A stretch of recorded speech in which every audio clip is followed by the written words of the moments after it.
we're officially live now. Awesome. Can't wait to start this. This is going to be really fun. Wow. Waiting for people to join in. I'll give it a minute. Yep.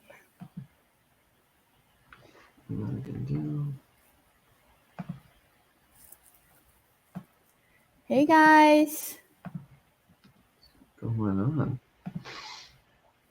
I'm not sure. Are we able to see how many people are on from this? I'm having It's only 2 person now. Okay.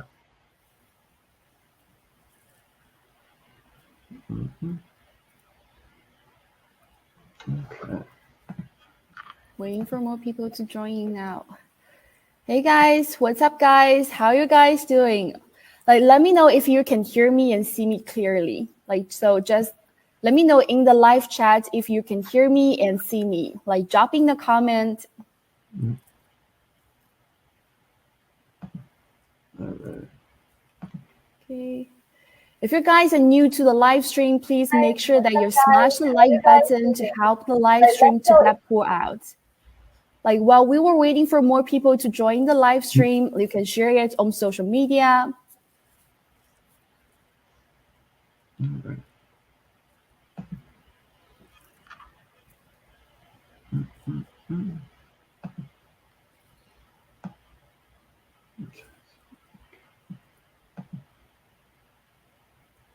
Guys, you can drop in the chat, so let me know where you are joining from us today and how you're doing. If you guys are new to the live stream, please make sure to hit the like button below, and always fun to see where our audience are dropping from. Yeah, I wish I could see that chat. I want to see that too. I know you guys have a huge worldwide audience everywhere, so it's going to be fun. Should say.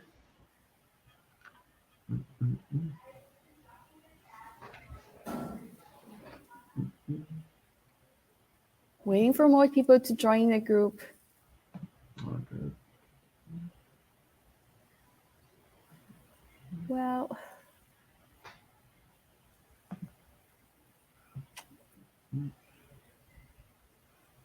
let me know if you can hear me and see me clearly. Drop in the comments. So tell me where you're from. I'm from China and Ethan is from United States. Yep. We would love to hear other more audience. Where do you drop from the worldwide? Yeah, I'm right now in Miami, beautiful sunny Miami. Right now it's got a little bit of rain. It's kind of bipolar, but yeah, it's pretty well rounded. Every just nonstop heat is probably one of the best places to be, just location wise, with weather, just connections and everything. So yeah, I can't wait to see where everyone's from, and it's gonna be a really awesome presentation. I'm sure you guys are gonna learn a lot about Facebook ads, especially if you're brand new. So yeah, don't be shy. You guys can comment if you have any questions, because I'm sure there's gonna be a lot of stuff that you've never heard of before, and it should be really good. It should be about 30 minutes to an hour. So if you guys got the time, I'll get some notes ready, some documents, and you're gonna learn a whole lot. I'm gonna make sure of that. All right. So let's just set this up. Yeah, and then for our new audience, in our today's streaming, we'll be focusing on a quick startup for Facebook ads, and we're going to answer some general advertising questions at the end of 20 minutes. And Ethan is I'm really honored to invite our special guest, Ethan Dobbins, to start our course. And he's really young entrepreneur, but has packed experience on dropshipping. It's incredibly experienced in advertising. And I'm sure he can bring us amazing course about to scale up your store, about Facebook ads. Also, he's going to answer some general questions about about advertising in general. Hi Ethan, could you say hi Ethan, how are you? I still forgot to say hi to you. Yeah, no worries. I'm doing really good right now. I was really pumped for this presentation. We've been talking about this for a couple of weeks, so I got some good information down. And I mean, I love talking about Facebook ads and advertising in general, just helping people with that, because there's so much to learn. I mean, I'm constantly learning all the time. So I just can't wait to, spread back the knowledge, just give back, and hopefully help a lot of people out when they're getting into this for the first ever time. Yeah, like for the audience who don't know you, could you give them a brief introduction of yourself too, so get them to like know you more? Yeah, guys. So if you don't know who I am, I'm Ethan Dobbins. I've been dropshipping for the past 3 years now with Shopify. I started back when I was 16 years old. Basically, had about a couple $1,000s, and I did a bunch of research online on what are the best ways to make money online as a teenager. And I found dropshipping and e-commerce. So I started. Had a lot of failures in the beginning. Probably tested 10 to 20 products, none of them really working until I found one that really stuck. Scaled it to about $2,000 a day with influencer ads, Facebook ads, and just went up from there. Had multiple winners, was able to hire my first employees, virtual assistants, and all that. Mm-hmm. And I was able to sell that first brand. It was called Umro Sports for about $72,000. So made a healthy profit. Then I just reinvested that money into other businesses, and that's pretty much where I'm at right now. I've started to coach other people and started to get into the home decor space, women's clothing, and just I've been really working on that, and also a few other side projects. But that's basically my brief synopsis of my last 3 years of doing this. Wow, that's amazing. So like you are only 19 years old now, and I can't believe you have reached like so much success now. And hi guys, I see like I see already more people are joining now. So can you tell our audience like what topic are you going to covering today? Yeah, guys. So if you're new here and haven't really got the full idea, we're basically going to cover the basics of how to set up your Facebook ads and some very helpful tips on copywriting, how to find your ideal audience, because it's great to know, obviously, how do I actually set up a Facebook campaign if you don't know how to do that. But we're going to go a little more deep into it of how do I actually find the right audience to target to, how do I write good copywriting, how do I create good ads, how do I actually write the right words. And we're going to cover basically everything advertising wise in the next 35 minutes to an hour, just so that when you're actually testing products, you'll know exactly what you need to do. Not just, okay, how do I set up a campaign, but also how do I make it good? How do I actually have a profitable ad, and what to do when I need to scale my ads, or when do I need to kill my ad sets? So all of that's going to be established. You're basically going to have a whole, I would say, encyclopedia of information the next hour that you can use for all your Facebook campaigns. It's going to be really awesome. Yeah, sounds great. And guys, if you're new to this live stream, like make sure you smash a like and drop in a comment. Where do you come from? We love to hear where you're coming from, and drop your questions about anything related to Facebook ads or ads in general, or maybe questions about CJ dropshipping, or maybe question about Ethan. So we're going to answer these questions in the last 20 minutes. Okay, Ethan, so I will hand the mic to you now. Like you can start your course. All right, sure. So let me just share my screen real quick. Okay. So we'll go on to my PowerPoint. Let me see if I can get that already. So hopefully you guys can see all of this. So can you guys see this screen right here? I'm just making sure you guys have this all seen. I'm 100% sure. Maybe in the comments. Are you able to see the screen? I'm just curious. Yeah, I'm able to see the screen. Like, guys, can you able to see the screen? If you can, just comment, drop it. Yeah, just drop in the live chat so we can make sure everyone can see the PowerPoint clearly. Yeah, just I'll give it like 20, 30 seconds so you guys can let me know. So I don't want to give a whole presentation. You guys don't even know, don't even see the slides. Well, yes. Okay, cool. Everyone's saying cool. We can start it now, I believe. So I'll just begin right now. So right now, guys, we're going to cover Facebook advertising, some basics, some advanced strategies, so you guys can, get your documents ready. So you're going to write down a lot of good information, maybe get your phones ready so you can take some screenshots. But let's get into it. So this is what we're going to cover today. First off, we're going to cover how to find your perfect customer so you have the highest chance of being successful. So how to find the right audience to market to, because that's a big part of it. You can have a winning product, but if you're marketing to the wrong people, it's not going to work. If you're selling burgers and you're trying to sell it to vegans, it ain't going to happen. So got to make sure you find the right audience. We're going to cover how to do that. After that, we're going to cover how to write really great copy. So that's the words that actually sell your product, and how to actually figure out, based on your customers, what they want to hear and what benefits they actually care about when they're going to buy your product, so that your product just seems irresistible to them. After that, we're going to cover how to set up your Facebook campaign. I'm going to do that live. We're going to actually have a product that I have ready. Now we're going to set up completely from the campaign, the ad sets, the ads, everything, so you can know how to do that. After that, going to create a winning ad so you get to see what that's like, and also give you some formulas for how to write your ad copies, how to set up your ads, how to do all of that stuff. So you're going to be completely covered. Then once you have your whole campaign set up, you need to know, what are the numbers that I actually care about? What can I actually measure to determine if my ad is successful, or should I kill it, move on to the next product? So we're going to cover all the key metrics, because that is a huge thing. You need to know your numbers if you're going to scale to the next level. And then finally, the big question: when should you kill or scale your ads? That's going to be a key thing, because I know a lot of people, and you might have actually tested some products on your own where you spent a couple $100 and it just was completely unprofitable, and you didn't know, okay, should I kill it? Should I leave it on? But we're going to give you some actual concrete rules for what to do. So yeah, short I believe that, oh, sorry. yeah, I believe sorry. I just want to try to say, like, how to scale up your ads and when to cut it. It's really important for every job shippers. Like, even for me, like, this kind of part of issues also is my bigger concerns. I believe for most of the audience, this is also their concerns.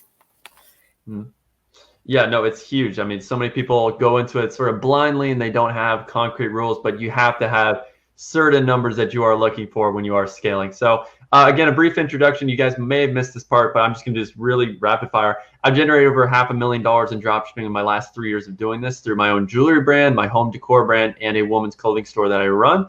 I've been featured in USA Today, Yahoo Finance, and a barrage of other publications, podcasts. So you guys can check that out. Just to give you a little bit of validation that, hey, you know, I actually do know a little bit about what I'm talking about. I've been doing this the last couple of years.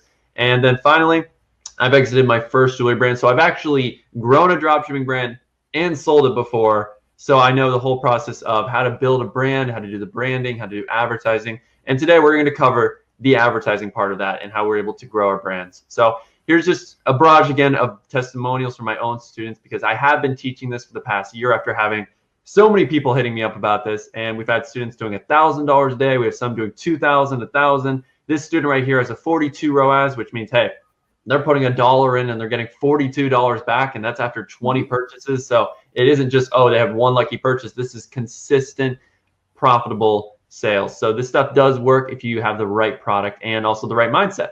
So first things first, the tactical side of Facebook. I know everyone obsesses about it. I need to know, what are my ad sets? How do I set up my campaign? Should I do CBO? Should I do retargeting? What should I actually do? But the thing is about that side of it, it really doesn't matter, and you shouldn't put as much emphasis on that as you are, because it really only accounts for about 5% of your success. And that's why literally every single expert, I might teach Facebook ads and how to set up things different than your mentor, or different from how you've learned it on YouTube ads. And it doesn't really matter. You can set up your campaign however you want, as long as you have great marketing and customer awareness, because you can't have a bad ad and just say, okay, if I have this great setup, it's going to magically work. It doesn't really happen like that. It's, okay, I have a great ad that can carry whatever my setup is. Your setup isn't going to do it. The tactical side isn't going to determine if you're profitable or not. It's, do I have a good ad, and is it to the right audience? That cannot be substituted. So let's actually cover, how do we find the right customer, and how do we write benefits that actually matter to them, that will make the product seem irresistible to them. So when I actually am advertising, I like to use a very simple formula called the RMS method. That is called a refined marketing statement. And you can use this for any product that you've ever advertised. And I know 99.9% of you have never heard of this, because this is something I came up with. And basically, this is the formula right here. So if you want to take a picture, go for it. I don't really care. This is completely free. It's up to you.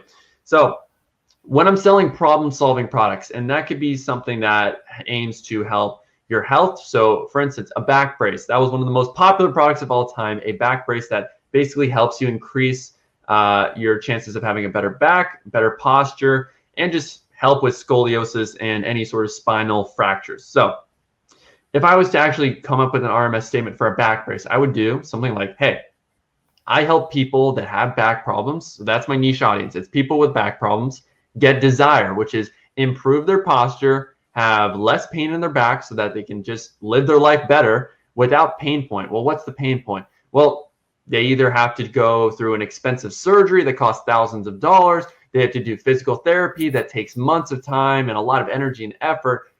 And that's typically going to be the main pain point. But they can avoid this pain point by buying my back brace, which is inexpensive. It's only $30 and you can wear it all the time, and it doesn't really require you to do anything crazy. You just have to wear it. You don't have to do exercise with a physical therapist. So you can really apply this with any problem-solving product. I help niche audience get desire without pain point by using the product that I'm selling. Now, if you're selling something that is not a problem-solving product, that's just nice to have. And this is something that I've made a living on. Jewelry all the time. It's usually you have to come down to who's my target audience for this piece of jewelry right here. So for my first ever jewelry brand, which was a men's sports accessory brand, it's basically for me, I help athletes look the best they can on the field, really feel the best they can, because when you have confidence, you play well. So I help athletes look the best they can on the field by using the jewelry that I'm selling. Very simple. You don't have to be too crazy when you're doing non-problem solving things. You can keep it very short and simple, but this is the formula I like to follow for copywriting.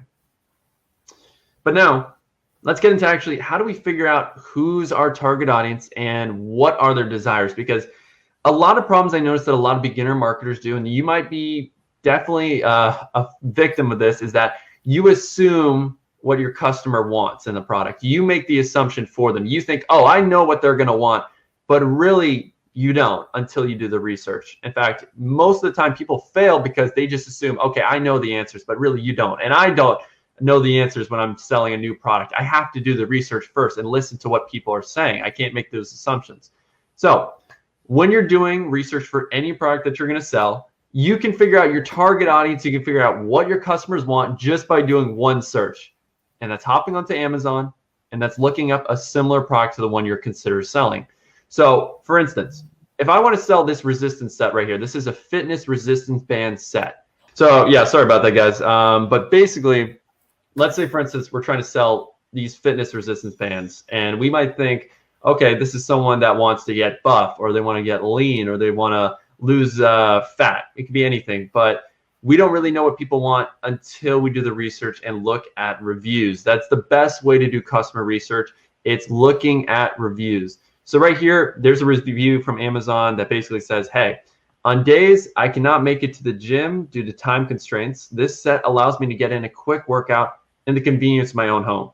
So right there, I'm saying to myself, all right, let me use the words that people are saying and literally just put it into my product descriptions, put it into my Facebook ads. If I'm seeing a large majority of people, so I don't want to just do one person, but if I see multiple people saying, hey, this allows me to get a quick workout in my home, I'm definitely going to say that in my ads, because this is what people care about. This is the benefits people care about. So I would say, if I'm selling this product, hey, do you want to get a quick workout in the convenience of your own home? Well, with my fitness resistance band set, you can get a full, powerful workout in only 30 minutes a day. So it's quick, it's easy to use, because that's what people care about. And that's what they're telling you that they care about in the reviews. So you want to make sure you're doing the proper research. Do not make assumptions, and look at the reviews. Okay, so can you guys see the screen? Just making sure. I know I'm on the next slide. Maybe, yes. I'll look at the comments. Yes, I believe people can see it. So as you were saying, so before we so after we choose the right product, we're going to find what the audience really care, what their desire.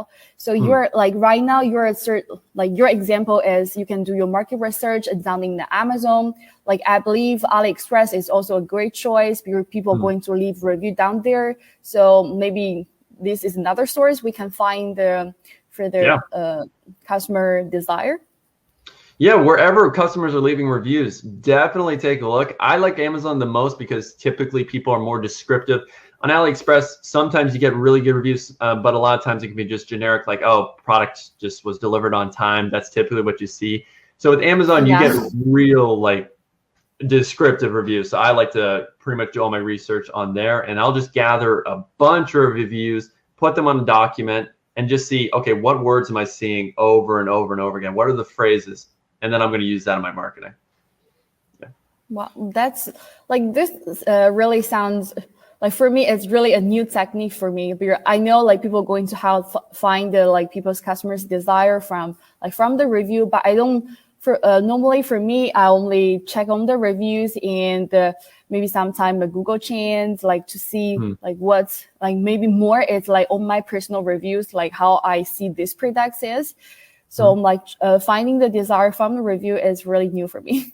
Really great. Yeah, I mean, it's honestly, and this is stuff I've had to learn from investing literally $50,000 plus into mentors that have taught me this stuff. I didn't really come up with it, but over time and just doing years and years of doing this stuff, I finally was like, okay, this is the best way to do it, because I see that a lot of people come up with their copywriting, their descriptions, their ads based on what other people are doing.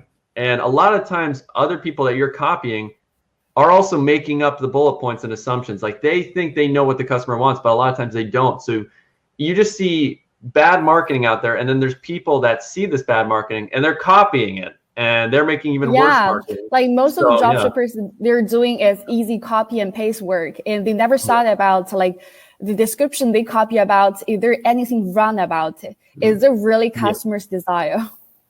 Yeah, exactly. So, I mean, they never ask, I mean, does this brand actually know what they're talking about? They just assume, okay, well, this store seems to be making sales. The words that they're saying, I guess it has to work. So they just copy it.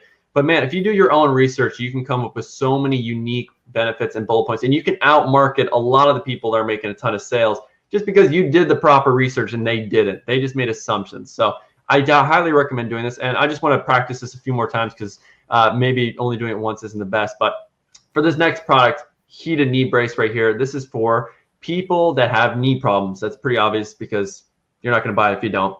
So, okay. So yeah, for this example right here, basically we have the review on screen that's like, okay, so I've had pain in my knees and I've been doing a bunch of different home therapies to try to solve my knee pain, because at the end of the day, we're marketing to people who have knee pain. They want to get rid of the pain, or at least reduce it, reduce swelling. They want to get rid of this pain without having to do what? What's the pain point? Well, the only ways you can really solve knee pain is expensive surgeries, invasive surgeries, or doing injections, or doing physical therapy. And that all takes months of time, or it's very expensive. So, hey, with this heated knee brace, it's $40, takes only 15 minutes a day to use. You don't even have to do anything with it. And it can help you get rid of that sore, stiff, or aching knee that you've been dealing with for years. So it's a very simple product, and a lot of people want it. And this is why it did so well, because it's a great alternative to what's out there, and it gets great results for people. So next product right here. I'm not sure if you guys have seen this before. Well, it might be hard because it's getting sort of blocked by the reviews. I'm not sure if you guys can actually see this. Are you able to sort of see the screen? I'll look at the comment section real quick. Maybe. Guys, yes. Can you see the PowerPoint like clearly? Might be a little clearly. Like from my side, I can see it. It's fine for me. Yeah. Because I know it might be a little far away, just the way it is. That's why I sort of like doing this. So when I'm actually clicking the current slide, you guys can't see anything, or it's just really zoomed in, just blocked. It's blocked. They're the same. It's still the same. Yeah, never mind. I believe this product is hair removal product, right? Yeah. Okay. So yeah, it is a hair removal product. So right here, let's try to make this big. But right here, this is a hair removal product that women would use just to get rid of leg hair, arm hair, all that different type of stuff. But when you're a marketer and you're seeing this product, you have to figure out, why are they buying it? What's the main benefits of this product? Well, when we look at one of the reviews that people leave, they're saying, hey, I shave daily and it's super annoying having to shave my legs daily, my armpits, all these different areas. And I want to find something that allows me to reduce the amount of time I'm shaving and not have to spend all this money on razors. So for this thing right here, I would say you would do your target audience is beauty conscious women. It's women that actually care about how they look, how they feel, and how they're presenting themselves into the world. And that's pretty much, I would say 99% of women. And they want to become more confident in their bodies and how they feel and how they present themselves into the world. So that's the benefit. That's their desire by being cleanly shaved. And they want to avoid a pain point, which is they're having to shave all the time. They're having to spend all this money on razors. So they want to get rid of that pain point by buying a product like this laser home removal hair set that lets you only have to shave once every couple of weeks because it removes the hair from the core. and it's also a great great alternative to just wax or hair salons that cost a lot of money. They're painful as hell, and not a lot of people really want to do that at the end of the day. So this is just a great alternative, and that's why people would use that. Now, getting into another thing. So once you come up with your RMS, so you have your product, you've come up with a refined marketing statement, your ads are going to be a lot easier to write. I hope you guys can understand that. And even if you're a complete beginner, if you follow that formula, I help target audience, get desire without pain point by using the product I sell. It's going to make things a lot easier than just trying to come up with an ad copy or writing descriptions on your own without having any template at all. But now let's actually get into how do we make winning ads, because it doesn't really matter what your Facebook ad strategy is when you test products, because winning ads will always work no matter the strategy. So let's actually go into how do we find the right demographic. So we now know how to market to our audience. We now know who our target audience is, but let's really break it down. How do we figure out what's the age of our audience and whether or not it's male dominated or let's say female dominated? So when it comes to actually picking Facebook interests, and this is what you're going to use for your audiences, you pick an interest to determine what the audience actually is. When I'm first doing this, I like to come up with a bunch of interests just by looking at what my product is. So when I look at this heated knee brace, the first word that comes into my mind is just knee. It's knee pain, arthritis, stuff like that. So when I'm going and doing research, I like to go to the Facebook Audience Insights, and this is a little tab you can find on any ads manager. You click on the 9 little dots on the top left, you scroll down to Analyze and Report, and you'll be able to find Audience Insights. So you can do that right now if you want to. And then when you're on Audience Insights, I would look up the word knee. I would sort by everyone on Facebook. And this is what Facebook's going to tell you. And Facebook's one of the best generators for telling you what is your audience, what they like, and how many people are out there. Like there's honestly, like I've done research for app ideas and I've done research for different YouTube videos, and by far, Facebook tells you where your audience is, where they're located, what they're interested in. It's amazing how powerful Facebook is. They know so much and they have so much data. So when we look up the word knee, this is the results right here. So I'll just try to make this large. This is what it looks like.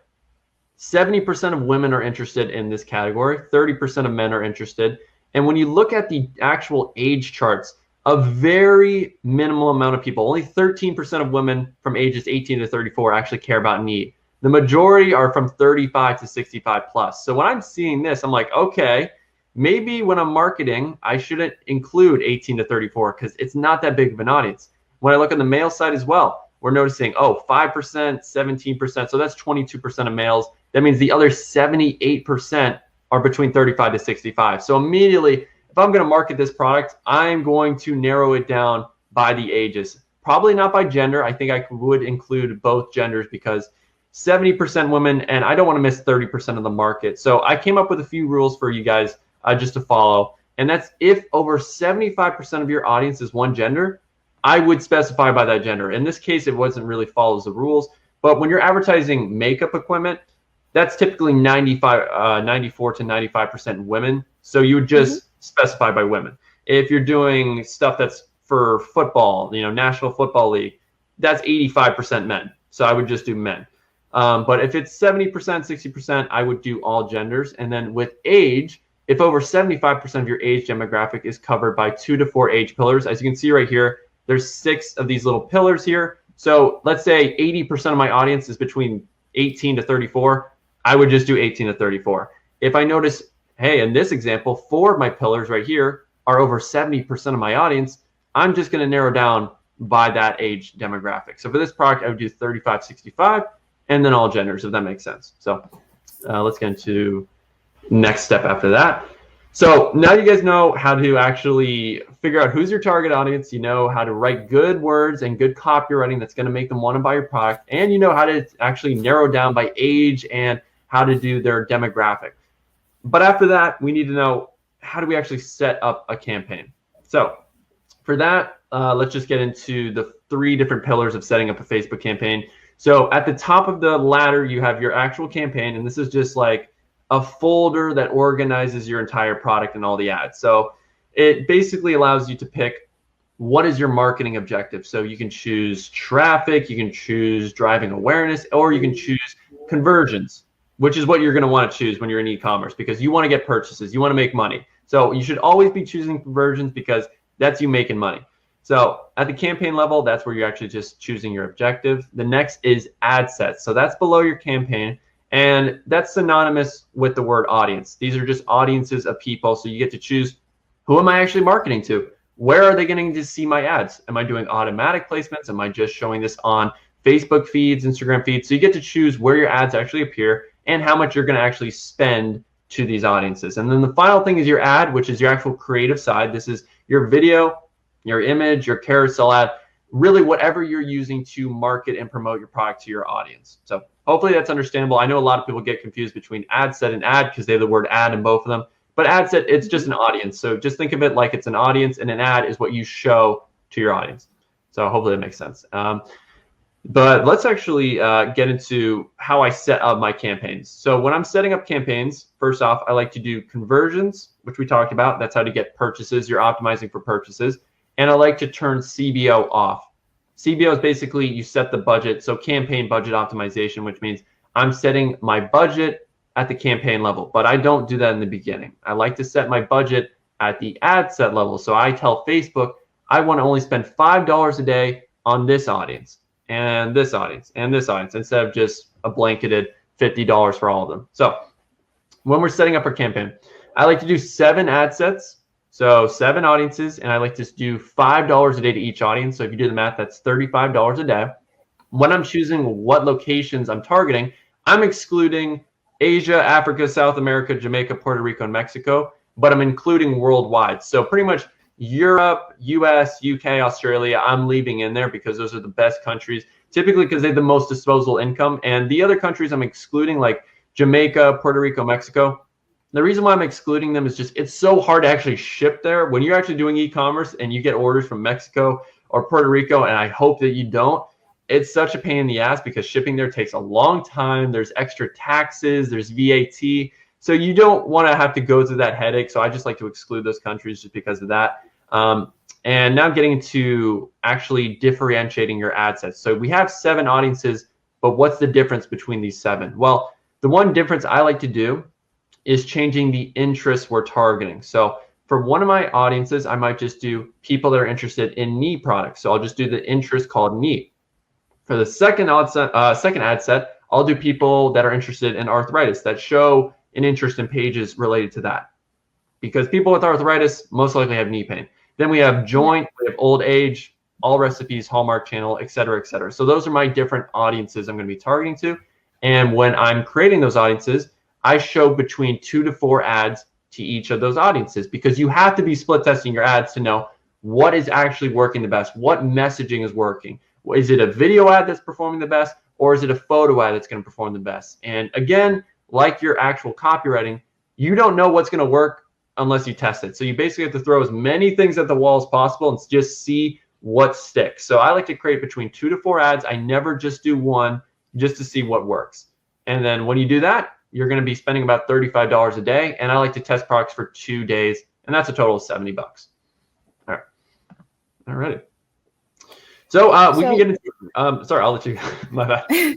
Sorry, guys, if you have any questions or concerns, or maybe like you don't know, like from Ethan's talking, like just drop in the comments and Ethan will answer your questions in the last 20 minutes. And like, if you think our PowerPoint is moving too fast and we were going to, I will send the PowerPoint in the within the group after our webinar is finished. So feel free anytime, feel free to drop your questions down in the comments.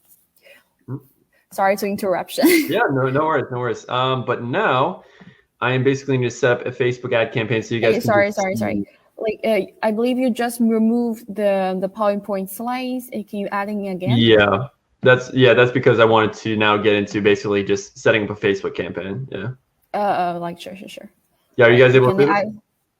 Can I add to screen now? Yeah. I am sharing my screen from the Facebook ad set tab. I'm not sure if you guys can see all this. Hopefully. Again, sort of new to this. So. Like guys, pay attention, like really pay a close attention to this one, because Ethan going to teach us like step by step with real showing of the on his computer, step by step, the demonstration of how to set an ad campaign. All right.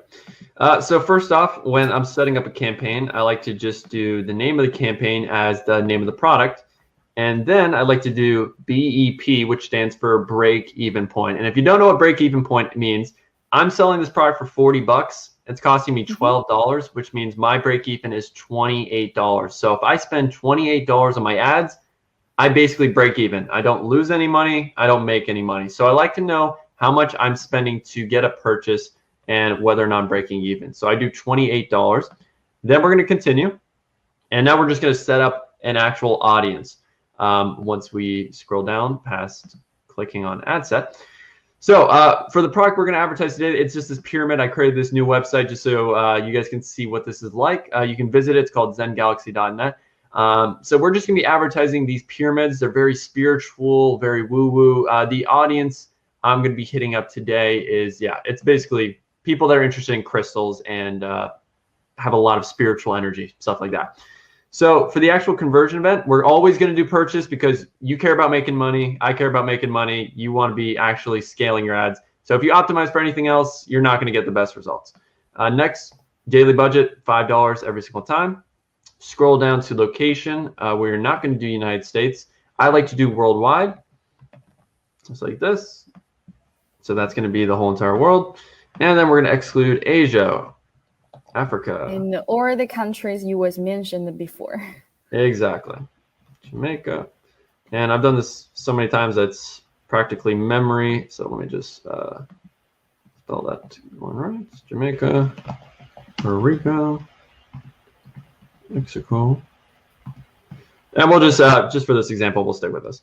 For this product, honestly, I don't really mess with age unless you've done the research and you know, okay, this is specifically for this age group. Now, I have done some research for this product, and it's primarily going to be for women, and it's primarily going to be 18 to 65. Like, there was no major gap where 2 to 4 pillars were the whole entire, or at least 75% of the audience. So I'm going to leave it as 1865. For detailed targeting, I leave that off because I just want to be spending to my audience that I've actually told Facebook to market to. So we're going to do just the word crystal like this because that's the first word that comes up. And when I'm coming up with new interests, you guys can just go to suggested, crystal healing, gemstone quartz. Yeah, these are all things very, very closely related to my product. And I can guarantee these audiences would love this product. So we'll just do this. For the ad set name, I like to name it the actual interest that I'm targeting. Then we scroll down.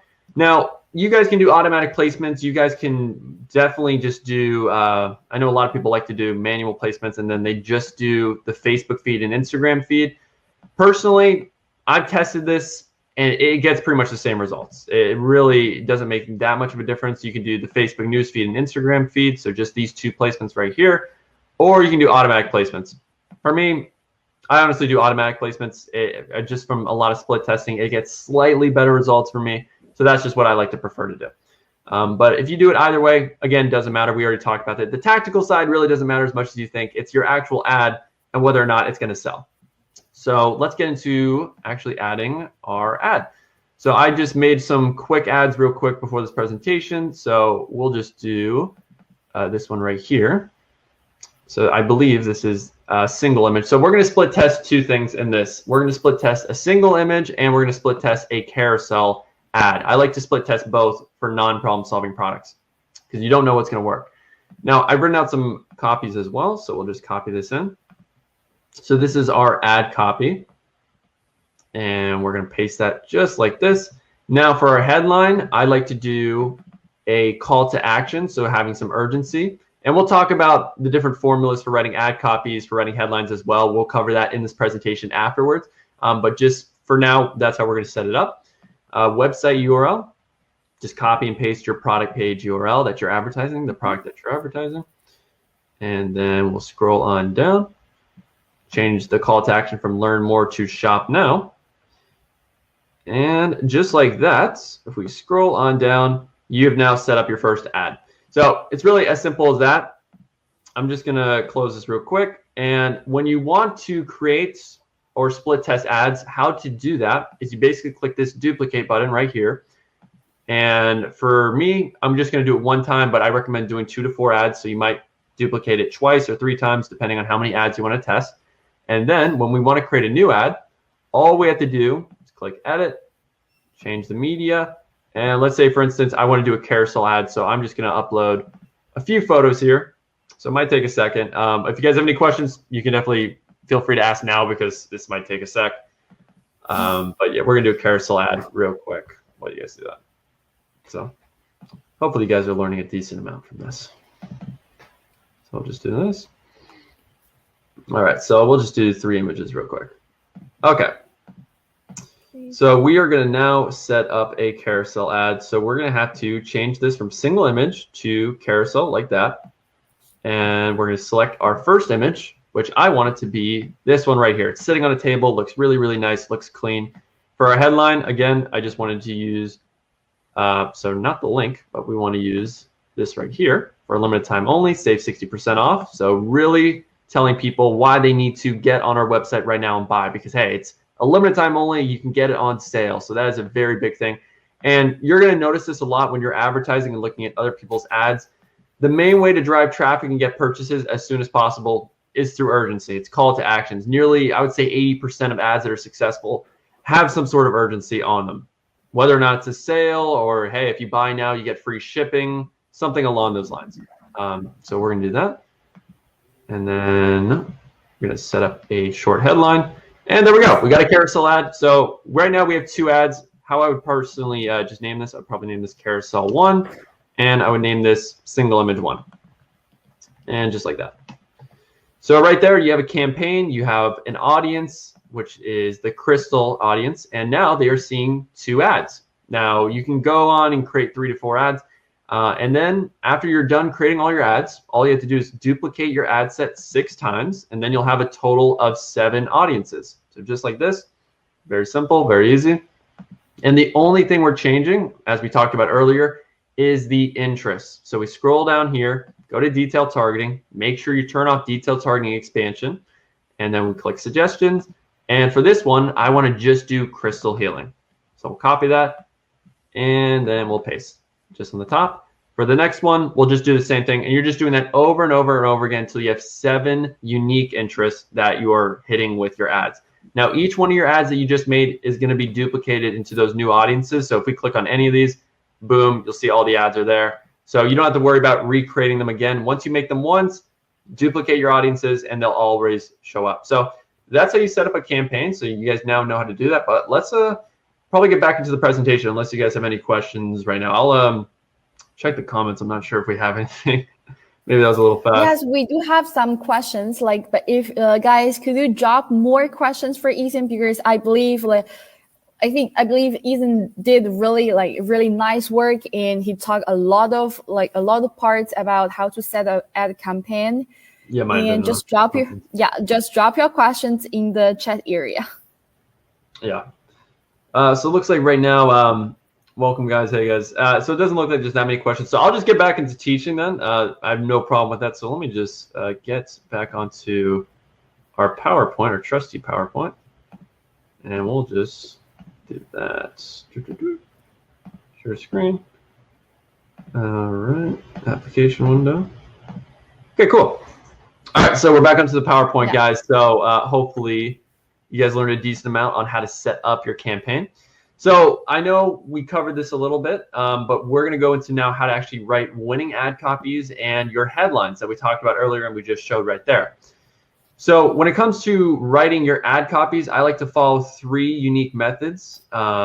This is the formulas I like to personally follow. So the first one right here is 1 sentence that is the main benefit of your product, followed by a call to action and then a link to your product. So when you're advertising your problem-solving product or your clothing or whatever, you want to figure out what is the main benefit. What is the #1 thing people are going to care about? And then use that in your marketing. That should be the first sentence. Once you write that out, then you should have some sort of call to action. So in this example right here, let me just make this big. All right, so this might be a little bit in the way. But basically, the main benefit of this is, hey, transform your life with this pyramid and become the best version of yourself. Because I found a lot of reviews were saying, hey, when I got this pyramid, I just felt better about myself. I had more energy. I was able to accomplish more. So that's what is the angle I really wanted to go with. So transform your life with this pyramid. That's the main benefit. And then my urgency call to action is, hey, for a limited time only, get this benefit, unlock your inner peace and save 60% off this pyramid. And then I had the link to my product page, this bit.ly link right here. So that's what I like to do as the first formula.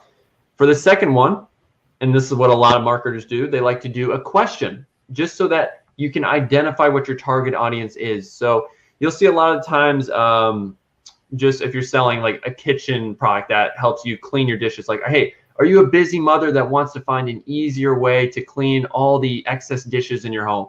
So this is just a great way to identify your target audience, because if people are reading the question and they're saying, or they're at least thinking to themselves, yeah, I do have that problem, or yeah, I am that person, then they're more likely to respond to your ad. They're more likely to read what you're writing in your ad copy and visit your website to see if your product actually solves a problem. If you're able to ask a question that really makes them think and say yes in their head, they're going to read more. They just have to. I mean, whenever you're just reading news articles out there and you see something where you're like, huh, that's pretty interesting, or wow, that's something that I think about all the time, you're more inclined to read about it. So just getting to this one right here, once you have a question that identifies your target audience, you then want to have a sentence that answers the question, or at least talks about how your product solves the problem that's mentioned in your question. So right here, do you want to unleash the best version of yourself? Well, hey, with this pyramid, you can transform your life and feel a rush of positive energy with the handmade amethyst clarity crystal pyramid. And then after that, we have our urgency call to action. You're always going to have this sentence right here. So for a limited time only, or you can say for this week only, or for this weekend only, or for the next 24 hours, or today only, unlock your inner peace and save 60% off this pyramid, and then a link to your product. You're always going to have a link there. And then the final form for actually writing an ad copy, the final formula, is a main benefit of your product or a question. So you can either do either, and then 3 bullet points that are the main benefits of your product. You see this all the time. If you're looking at different ads, a lot of marketers like to do the 3 benefits after the sentence. So they do main benefit, then they have more bullet points that talk about benefits right here. So breathe new life and energy into your family, experience an instant improvement in your sleep quality, or hey, clear your mind and just gain more clarity to help manifest your dreams into a reality. So those were all things that I saw a lot of people in my reviews for similar products were writing down. They actually got better sleep from buying these pyramids. Believe it or not. I mean, I don't believe it, but I saw a lot of people leaving those reviews, and I'm not going to question it. So I'm going to make sure I'm copying down what they're saying and putting it down into my marketing. And then finally, you have your urgency call to action, and then a link to your product. So as simple as that. All right. And then for writing your headlines, so this is the stuff that's right under your primary copy. So your primary copy is basically like a caption. When you're writing an Instagram post, you have a caption that's under your actual photo or video. That's what your primary text is. But when you're advertising on Facebook feeds, you also have the little headline that's under your post that basically sort of describes what it is that you're promoting. And for this section, I either do the name of my product, so I could do handmade amethyst blue quartz pyramid, or I could do an urgency call to action that really reiterates, hey, this is a sale, you need to click now because, hey, it's going to sell out or you're going to lose these savings. So a lot of times I like to do an urgency call to action. I've noticed that tends to perform better, but you can really do either or. Doesn't really matter. It's up to you. So that's just personally how I like to do headlines. But now I know we covered a lot, but we now know, okay, how do we find our target audience? How do we write words that sell to them?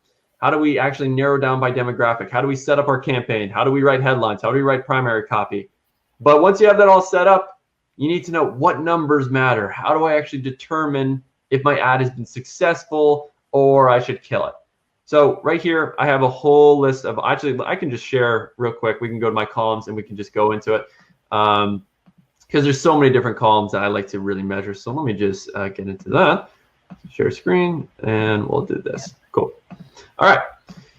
So these are all of the things I like to measure. As you can see, there's 23 columns here on this right side. There's amount spent, there's CPM, there's unique link clicks. There's so many different things, add to carts, checkouts initiated, and purchases. But the thing that really matters the most is your ROAS. which is your return on ad spend. So if I'm putting $1 into my ads and I'm getting $2 back, that's a 2 ROAS. That means you're profitable. And you really want to be making all your decisions based on purchases. I don't care if you have amazing impressions or amazing add to carts. I get so many students that come to me like, hey, Ethan, I'm getting a lot of link clicks. That must mean that the product works. But it really doesn't. If you're not getting purchases, if you're not really getting sales, it's most likely the product itself. You really want to be making all your decisions based on that, because you can't deposit add to carts into your bank account. I hate to break it to you. You can't deposit Facebook likes also into your bank account. So you want to make your decisions based on, is this profitable or not? So these are all the things I do look at, but all of them do have a purpose. I know I just said all of the emphasis on purchases, but when you have a funnel, which everyone has, whether or not you know it, when you're starting an e-commerce store, you have a funnel, which is you have an ad, which is the first place people see you. So when you're advertising, you have your audience. They first see you on your ad, they click onto your website, and then they go to your checkout page. So you have 3 parts of your funnel: ad, product page, checkout page. Each one of these metrics determines where you need to improve your website. So if I know, so first off, let me look at these numbers. If I see I'm getting a lot of link clicks and not a lot of add to carts, I know straight up, okay, that means my ad is doing really well because it's getting me a lot of link clicks. And that's the only job of the ad. It's to get link clicks. It's to drive awareness, to drive traffic onto your website.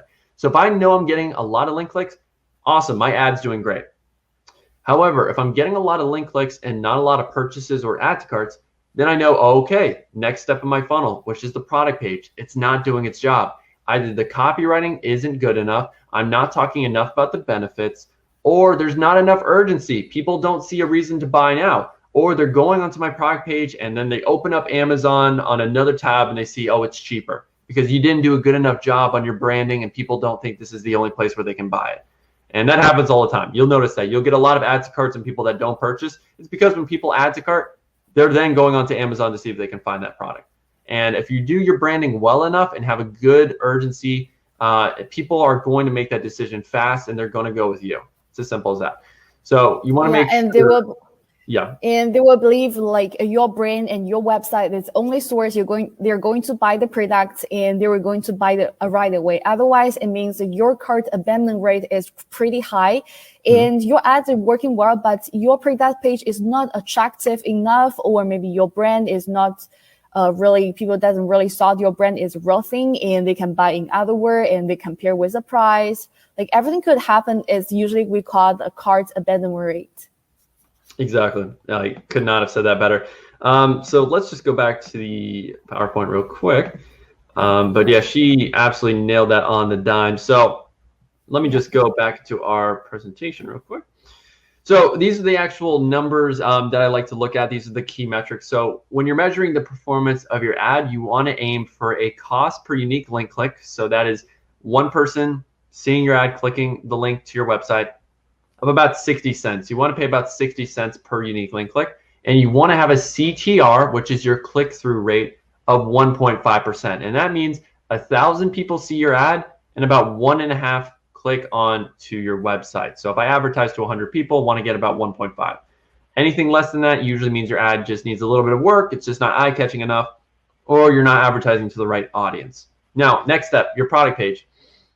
You want to aim for about a 5% add to cart ratio. So that means 100 people visit your product page. Out of that 100, 5 of those people add to cart. That's usually the golden standard that you want to aim for. And out of those people that add to cart, you want to aim for about a 2% conversion rate total. So 100 people visit your product page. You want at least 2 of those people buying. 3% is great. 4% is really, really awesome. The standard's about 1.5%. So if you're getting above 2%, so 2 out of 100 people buying, that's awesome. Anything below that, you might have to tweak your product page. And then finally, you have your checkout page. So that's where people are inputting their information. They're seeing, hey, what are your shipping rates like? What are your shipping times? Anything like that. So if you're noticing that 33% of the people that add to cart are buying, that's awesome. That's what you want to aim for. If it's less than that, so I have 10 people adding to cart and less than 3 people are purchasing, there's something wrong with your checkout page. Whether or not you're charging for shipping and you don't have a free shipping option, which is a big killer of that add to cart percentage, or maybe you don't have an autocomplete setting. Maybe you're asking too much information for people, because I know some people like to ask for the phone number and the email, and sometimes people don't want to do both. They want to just give one piece of information. So there's a bunch of different things, but you really have to troubleshoot it. But you want to aim for about 33%. And also another thing is urgency. If people are on your checkout page and they don't buy, if they don't see a reason to buy now, they will jump off. So you have to have urgency in there. So those are the 3 steps, and those are the numbers you want to aim for. Okay, cool. So now that you got your ads launched, you now know what the numbers are, how to actually troubleshoot your funnel and what to aim for.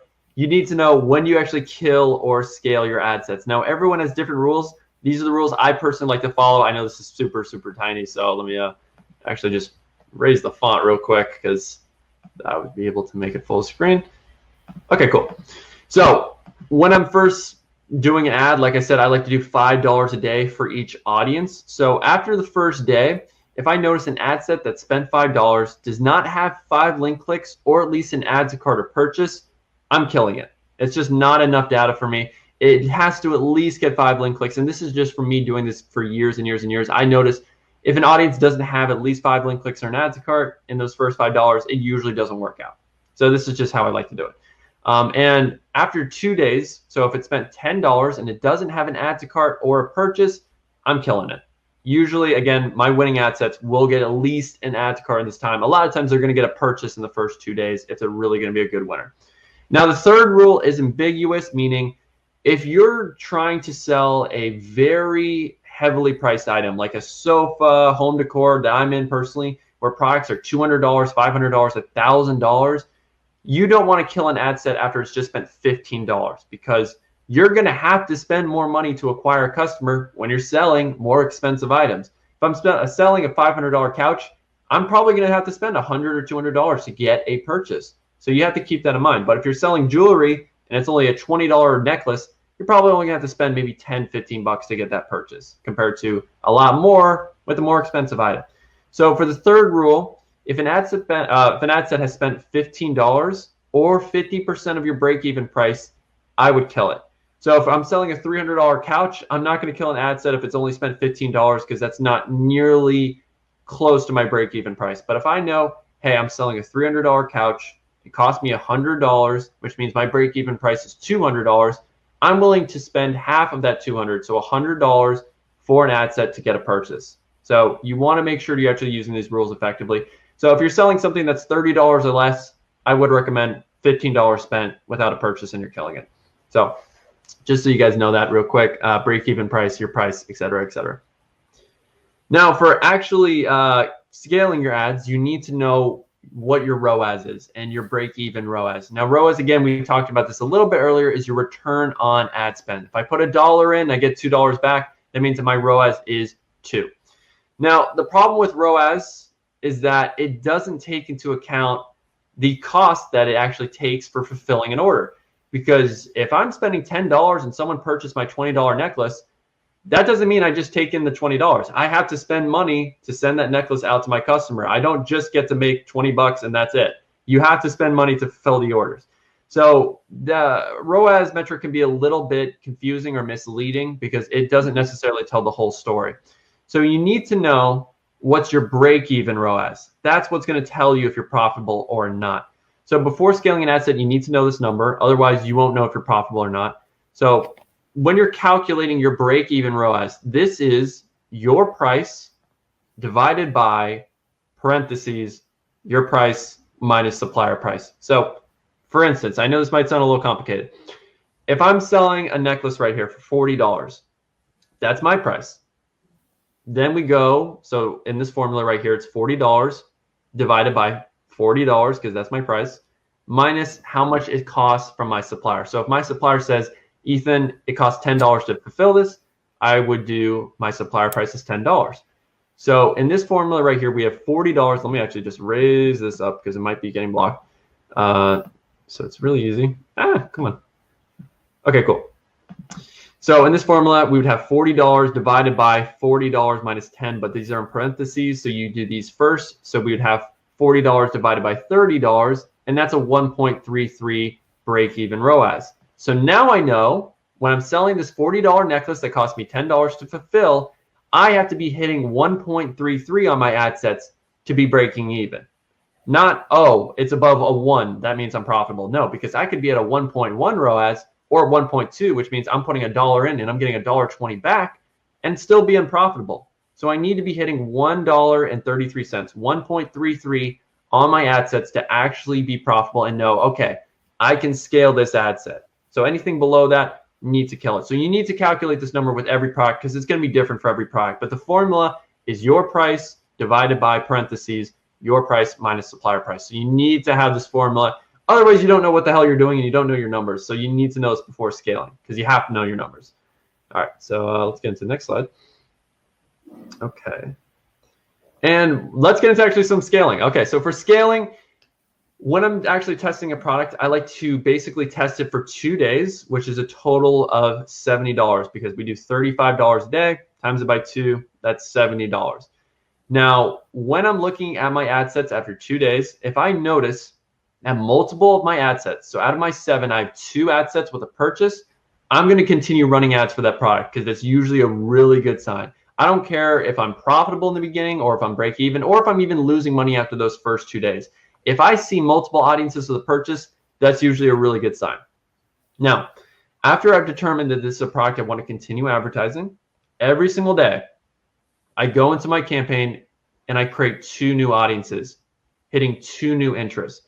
Because when you have a winning product, you need to be testing so many interests. I usually test about 50 to 60 interests with every winning product because your goal as a marketer and as an e-commerce entrepreneur is to find as many audiences as possible that are profitable so that you can scale and tap them out because each audience has millions of people. So every time you find a new winning audience, that's 1 million plus people you can be marketing to successfully. So you want to find as many of these as possible. So I like to do 2 new audiences every single day. So that's only $10 extra a day. And then basically after you do that, you want to make sure you're also killing the ad sets that are underperforming, that are under your ROAS, and also following the guidelines I gave you. So if you're starting new audiences and they're not hitting the right numbers, kill them and start some new ones. And after you do that, I'll just let it run a little bit. I like to scale slowly. And if I notice that an ad set has 2 or more purchases and it's above my break-even ROAS, so multiple purchases, not just one, I duplicate that audience. So let's say, for instance, I have an audience called Knee, spending $5 a day. After 2 days, it's gotten 2 purchases, and it's at a 3 ROAS, which is way past my break-even ROAS. I'll duplicate that audience and create a new version of the Knee audience. So I'll have my original Knee audience, which is $5 a day, then my new one that I've duplicated, and for this one, I'm duplicating the budget, and this one's spending $10. So I'll have both these audiences running at the same time. You don't kill the original. You'll have the one that's spending $5, and you'll have the new one that's spending $10 so that you can scale it up that way. So that's called horizontal scaling. That's personally how I like to do it. A lot of people like to do vertical scaling as well, which is, oh, I have this audience that's $5 a day. Let me increase the budget to $7 or $10 and just have this original ad set. Both ways work. I just personally prefer duplicating. That's just what's worked better for me. But, you know, it's the tactical side of things. Everyone does it differently. So that's what I like to do. And then once, let's say a week has passed by and I notice 2 of my audiences have 5 or more purchases. 5 is really the golden number for me for consistency. If I notice it has 5+ purchases, I'm going to create a new campaign, and this is going to be a CBO. So I set the budget of my campaign at the campaign level, and I'd like to do $50 a day. I'll create those 2 really good audiences that have 5+ purchases. I'm just recreating them. So if I see, oh, my Knee audience has 5+ purchases, I'm going to create a new campaign and just recreate that Knee ad set. So it'll just be the Knee interests, same location, same placements, and I show just the best ad to that new recreated audience. And then I let it spend, and usually I'm just recreating those 2 really good audiences or 3 really good audiences that have 5+ purchases. So we have $50 a day, 3 of my best audiences that all have 5+ purchases, and they're all just seeing my best ad. Now I let that run for a day, and if it's profitable, I duplicate the campaign and I have a second CBO, and this one gets double the budget. So it's $100 a day, same audiences, same best performing ad. And I do that over and over and over again, and you'll really scale fast because you'll be going to $100 a day and $200 a day and $400 a day. And while you're doing that, and you're scaling your cold audiences, you can start doing retargeting campaigns, because you're going to get a lot of data and a lot of link clicks and a lot of add to carts. And you have to be following up with these people, because you have to keep in mind, your ad is only being shown once to these people, and you're only letting them get one opportunity to make a decision of whether or not they want to buy. But just from research, and if you actually read marketing books, it usually takes about 7 touch points for people to make that decision of whether or not they trust and know you enough to actually buy from you. So you have to be running retargeting ads. E-commerce is a must for retargeting ads. So you have to be creating new ads. And usually in these retargeting ads, you're going to do a testimonial from a customer, because the only 2 reasons people are not going to buy from you is either they don't trust you enough or the price is too high. So in my retargeting ads, I like to offer discounts. And I usually say, hey, I noticed you check out my website. Here's a 10% off discount code because I know you're going to love this product. Or I like to do an ad that shows a happy customer that left a great review. And in the primary copy, I'll literally just post the review they left, a 5-star review. And then I just have a little call to action that says, hey, click the link or click the shop now button to get your pyramid today, or to get 60% off. So those are the 2 things you have to do with retargeting. And really, I mean, that's all you guys need to know when it comes to Facebook ads. That might have been a little advanced or a little fast, but for right now, that's pretty much all I got. I know we've been going on for about an hour, but that's, how to scale, how to kill your ad sets, how to do your copywriting, how to do your targeting, and that's pretty much everything I have for today. So I hope you guys did enjoy that. So, and that was helpful. Yeah, I believe like Ethan gave us a really clear line about when to scale up and when to kill the ads. I think this is the most important questions like audience like we got asked often, like what's a standard to kill the ads and scaling up? And your answer, I think like I can't say it's the best, but I would say it's definitely one of the best. Like it really clears, like it really gives us really clear standard about how to determine the ads. Well, it seems like it's already past 1 hour, but I believe you covered a lot of questions, and I see many people are asking for the PowerPoint, and I will leave this PowerPoint in the group later. And now it's time to answer this question. Now we'll move to our next part. I will pick some audience question in the post and on the screen so everyone can see it. If you just joined our live stream now, or maybe before Ethan was talking, like just for information, we're about to answer some questions raised by audience. Everyone still got some time to drop your question down in the chat. If it's about CJ, our administrator Park will be here answer your questions. Okay, let's check out the first question. I will just pick the first one. Just one moment. Yeah, no problem. Like here. Like how would you deter marketer that offers to display your purse for a price and they say that they guarantee real follower from their follower list? I'm going to have to reread that because I'm going to have to figure out what question there's. So how would I determine if marketers that offer to display my post for price and say that doesn't really seem like a Facebook ads question. I think maybe you have some bots messaging you that say, hey, we guarantee real followers I think this one is just about the dropshipper question, not really a Facebook ads question, but could you answer it? I mean, I get bots that hit me up all the time that say, hey, do you want to gain 10,000 followers for $20? I don't really ever respond to that because it's a bot and you don't know if that's true. And a lot of times it's fake followers. So if that's what you mean, I'd never really engage with that. I just personally like to grow my audience organically or by promoting posts that I know give value. But no, I don't really interact with any of that. So, well, I would say like, if it's me answering this question, I would say like when we started marketing the like pre-dat or maybe on the store website, don't really post those like misleading message. Otherwise, you will get like results from like this one. Yeah, totally. Okay, let's move to the next one. Ethan, can this same campaign and settings be ported over to IG? Well, Instagram and Facebook are both the same company since they were bought out. So you can't really set up a Facebook campaign in Instagram. You can promote a post and derive traffic to your website, but you can't do the same exact campaign and settings. You can only do this through the ads manager, if that's what you mean.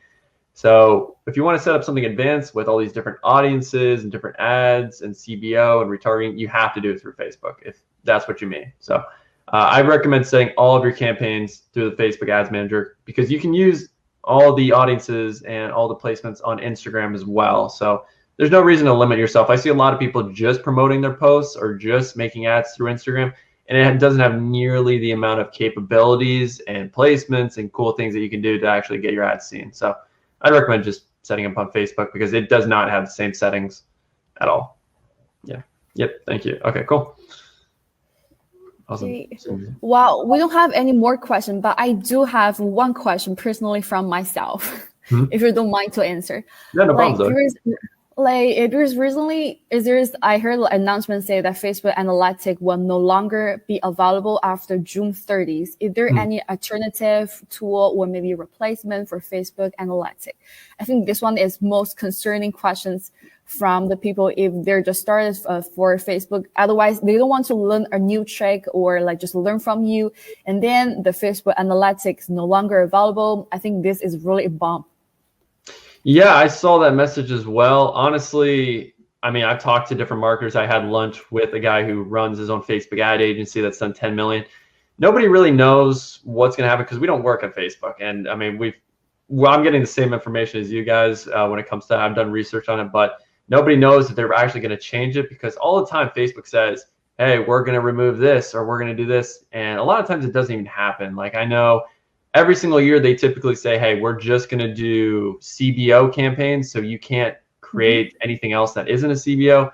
They've been doing it the last 3 years, and they never made that change. So for me right now, until I actually see a change, I'm not going to really be changing anything I do, because I'm sure if they get rid of Facebook Analytics, then they're just going to come up with something better. They're going to implement something better to track your numbers. And then we'll just adapt from there. Because I mean, a lot of times in entrepreneurship, you just have to adapt to what's happening. Every single year, there's new changes and you have to adapt. And again, these changes haven't happened yet, so we don't need to adapt yet. But definitely when there's more information, I'll have a better answer. But right now, I mean, it's just so new, and nobody, maybe outside of the people that work at Facebook, really know what is going to happen. So just got to wait for that, if it actually does happen.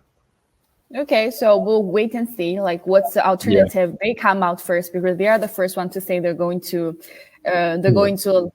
like suspend it. Okay, I will just pick like our last questions, because the time already over the time. Can I run PPC campaign before running a conversion campaign? Personally, I don't like to do this. I know some people do teach it. This was taught maybe, like when I first got into dropshipping maybe 3 years ago, a lot of people taught about doing this so that you can build up the amount of engagement on your ads. But if you're on a budget, I recommend going straight into conversions, because that's what you care about. You care about making sales. And a lot of times people don't care about the amount of engagement on an ad. If they see a product they like, they're going to click onto your website, they're going to be interested, and they're going to buy. However, the only time I would ever recommend running a PPC campaign, so this is paying for engagement. This is paying Facebook to show your ads to the people that are most likely to like, comment, share your ad, just so that it can boost it up and make it look super verified and have all this third-party validation. The only reason I would ever do that is if you have a campaign that is already successful and is already getting a lot of conversions, so that you can add all of these likes and comments so that you can get even better conversions and even get a higher ROAS. So I would only do it if you have a campaign that's already profitable. That's the only time I've ever done it personally. I never do it in the beginning, because I'm just spending money and I'm not making anything, and I'm not really getting any true numbers of if this product can be scaled, because you're not going to get any purchases through PPC. So I first like to see, is this a product that's getting me purchases that can be scaled? And then I'll get into PPC later on, because I know, yeah, validation does help a little bit, but I wouldn't do that in the beginning before running a conversion. No, I would not do that. Great. So hopefully that helps. Yeah. Well, it's really awesome talking with you, Ethan, today. Like, you brought us like lots of valuable opinions and a professional insight about advertising, especially for Facebook ads. And your step-by-step demonstration, I believe, will definitely benefit a lot of our audience, because you break down like each step, like really in detail, explain it why we should do this, and the ratio, and give the example. And if you want to learn more from Ethan and get in touch with him, like you guys, why not check out our mentor program? Ethan is one of our mentor. I will drop his link in the chat.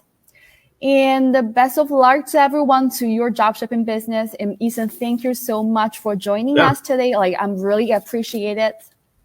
Like, guys, can you comment thank you in the chat for Ethan Dobbins for his generous sharing?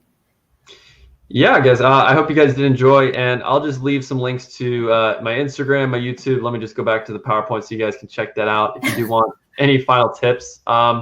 So if you guys want to learn how I actually find products and do product research, because that is another part of doing e-commerce and doing dropshipping, you need to have a winning product, because obviously you can be the best at advertising in the world, but if you're advertising a product people don't want, it's not going to work. So if you want to learn how to actually find winning products, or at least how I like to personally do it, this is just a quick link, dropshippingwarrior.com/case study. You guys can check this out. It's a totally free case study. It's like 25 minutes long, so you get as much value as this presentation, honestly, where you get everything I do to actually find winning products. Well, I can guarantee this is really like valuable, because I listened to your like 25 minutes video like before our webinar. I believe it's a few weeks ago, and I find some like really interesting like insights in like in some examples. And I believe it will, even though it is totally free, and I believe everyone can benefit from it. Yeah. So yeah, if you guys want to learn how to do that, you can go to that link, dropshippingwarrior.com/case study. If you want to just get, weekly videos, I do post videos all the time on YouTube. I just had a new video I posted yesterday. So if you guys want to just get more free value from YouTube or from Instagram, I'm always making posts on there. You can follow me at Ethan Dobbins Official on Instagram, and my YouTube is my name, Ethan Dobbins. So if you guys want more help there, you can also reach out on Instagram if you need some help with your business and you want a coach or a mentor, because I do offer that as well. And I do have a course, as Zoe did talk about, on CJ Dropship, so you can also check that out as well. But yeah, that's pretty much all the places you can check me out if you need more help or more information, because obviously dropshipping isn't just Facebook ads. There is more that goes into it, like your website, your actual employees that you're hiring when you're scaling, email marketing, product research, all that stuff. So there's a lot that goes into it, but here's just some quick links you can follow me at, and I hope you guys did enjoy this. So that's pretty much all I got, unless you guys have any other final things. Yeah, and just for you guys' information, we'll hold another webinar with the CEO slash founder of AutoDS very soon. Like, pay attention to our event when we will talk about the dropshipping automation. It will be next Monday, which will be April 19th. So make sure you will join us again. If you missed this streaming, or you always want to go back to see it, you can always go back and watch replay in the group under the event. Like, so if you have any questions or concerns, we always be here. Like, so you can talk us in the comment section, or follow us on CJ Dropship on their YouTube channel, CJ Dropshipping. And if you are interested about Ethan, so I believe Ethan just gave his link, and we will share the file. We'll share the PowerPoint file within our group, like if you guys need it. So thank you so much. Have a wonderful Sunday. See you guys. Good. Bye. Bye-bye.